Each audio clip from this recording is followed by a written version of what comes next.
Are you an alt baddie who works in corporate America and have no idea what to wear? You've come to the right place. Hi, my name is Kendall. I'm a New York City-based alt fashion creator. There's been a resounding demand from my followers for appropriate workplace wear that still feels true to your personal style. So that is what we are going to be diving into today. When I asked my audience on Instagram what some of their pain points were with workwear, this was their response. The main overarching theme is that people don't feel like themselves. With how workwear is set up today, people lose all sense of individuality and end up looking a lot older than they actually are. Typically, you need to dress more modestly in the workplace, which makes it hard to keep it fashionable. We want the clothes to be comfortable to wear for a full 9-hour workday, yet still be cute. Another pain point a lot of my followers brought up was the temperature shift from in-office to out of the office. I think this is particularly true for the warmer weather in the summer.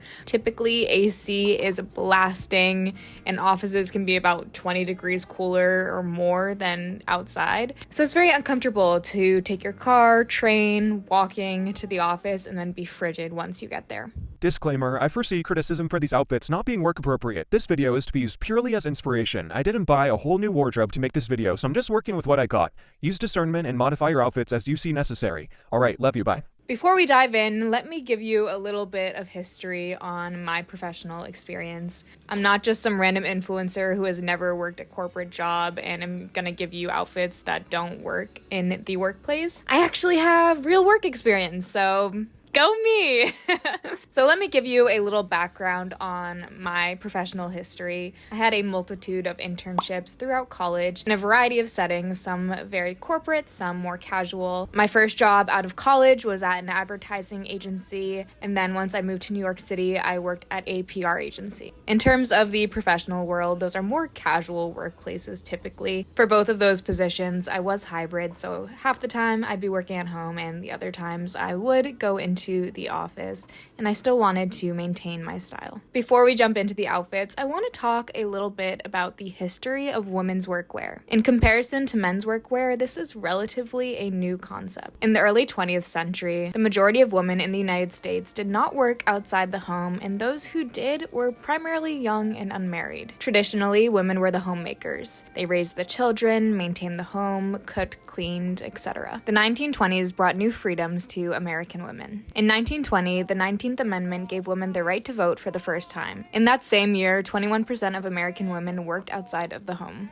Fast forward to the 1930s with the Great Depression, the number of working women continued to rise from 10.5 million to 13 million over the decade. Mostly, women wore neat, tidy dresses, and in 1932, the first pantsuit was created and would become a future staple in women's workwear. At the end of the 1930s was the beginning of World War II. As many men joined the army, more women than ever before began working outside of their homes, many of them taking on traditionally masculine jobs in machine shops and factories. The National Bureau of Economic Research notes that the 1940s saw the largest proportional increase in female labor during the entire 20th century. In the 1950s, common jobs held by women included teacher, nurse, stewardess, librarian, secretary, and factory worker. Their workwear continued to skew extremely feminine, with skirt suits featuring nipped waists or fitted skirts with short sleeves. Onto the 1960s, skirt suits take over. Popularized by Jackie Kennedy, the look featured shorter skirts than seen in the 1950s, with suits offering a professional but put-together look that translated well to office wear. In the 1970s, women entered the workplace like never before. There became an expectation among young women that they would spend a good portion of their lives working, so many prepared to do so via college and other trainings. With this shift, pantsuits became more common, but it was still an expectation that skirts were more appropriate for women's wear regardless of practicality or comfort. Women's workwear did not escape the extremity of the 1980s style. Suits had big shoulder pads and were often brightly colored and worn with large jewelry. There was a political aspect to these kinds of outfits. They allowed women to physically take up more space and assert themselves among men. The fashion of the 1990s tended to skew more neutral and minimalist. Suiting for women featured more body-conscious cuts than the boxy silhouettes from the previous decade. Heading into the 2000s and 2010s, which it is crazy that it is 2024. I feel like I'm still in the 2010s. But this is when I was growing up and what I was visually taking in as a young adult and child. Office dress codes were more casual than ever, and women stopped relying on suits. This is really where we start to see a shift in workwear per industry. For example, tech is very casual. You can wear jeans and hoodies, but in the more traditional workwear spaces like a lawyer or business, you're still expected to dress up. Now let's talk about today. The COVID-19 pandemic changed everything. A significant amount of companies shifted to work from home or hybrid, and people feel a little more flustered when they have to go into the office and dress up. Additionally, as Gen Z enters the workforce, a generation that deeply values individuality, there is a greater desire to find ways to maintain personal style while still remaining professional. Now that we have a greater understanding of the history of women's workwear, let's dive into a few of my outfit ideas and some tips and tricks on how to remain stylish. Let's start off talking accessories. I think this is one of the easiest ways you can really personalize your work outfits. Be that jewelry, your purse, your hair pieces, how you do your nails, how you do your makeup. Each of these decisions is a way you can show your personal style. As an emo girl, I prefer blacks, whites, grays, and reds. So to stay true to my personal style, I try to only incorporate those colors that I prefer. For jewelry, I love chunky, gothic silver. So I have the rings that I wear. And for my work bags, I want to make sure that the bag is big enough to hold my laptop, my lunch, everything that I might need, but is still my style. So I will talk you through my two favorites right now. The first bag that has been my go-to is this Teddy Blake purse. Teddy Blake is premium Italian leather. The construction feels so well made, and it has this gorgeous red interior, which is a beautiful pop of color that I like to include in my outfits. I do have a coupon code for Teddy Blake, so be sure to check that out. The link is in my bio. And the other bag that I always reach for is my new bag. It has this gorgeous silver hardware on it, which just fits perfectly with my silver jewelry. Just a quick heads up, I'm going to be directly linking nearly everything I have in this video in my bio, as well as some less expensive options. So if you see anything you like, I've already linked it down below. All right, let's get into it.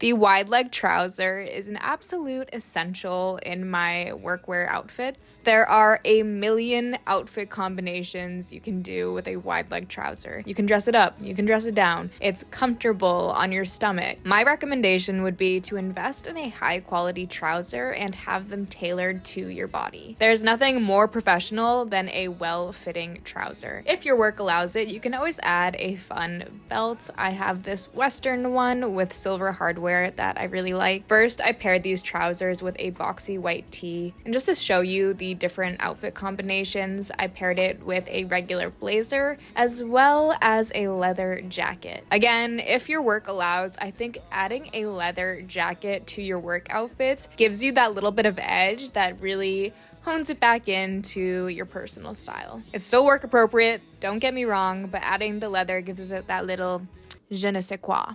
And let's never underestimate a blazer. First of all, this one is thrifted. There are so many vintage blazers at the thrift store. No one really goes for them anymore, but there are more than enough that are cheap, so make sure to check that out. But I don't think blazers get the love and attention that they really deserve, especially an oversized one like this. It keeps it pretty casual, but you just look very put together. Even just having a basic blazer lying around at the office for when it gets chilly is a great way to avoid that hot and cold of the summer.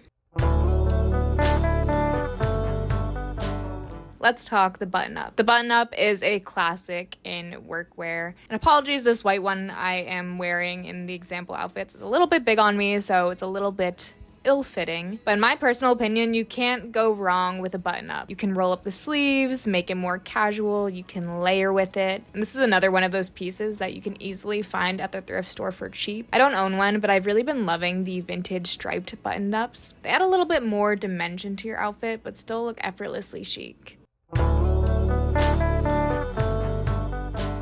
Another essential for my workwear has to be what I am wearing right now, a vest. I think vests have generally come back into popularity in the 2020s, but I think they're great for workwear. Again, this is an item you can layer or wear solo like I am here. What I love about a vest is it's more form-fitting, so you can see my waist a little bit more when I'm wearing a pair of wide-leg trousers. It just makes me feel a little more secure, and it's actually pretty cool, especially when you just wear it sort of in this tank top style like I am right here. But again, you can layer a blazer over it, a leather jacket, a trench coat, and it will look effortlessly cool.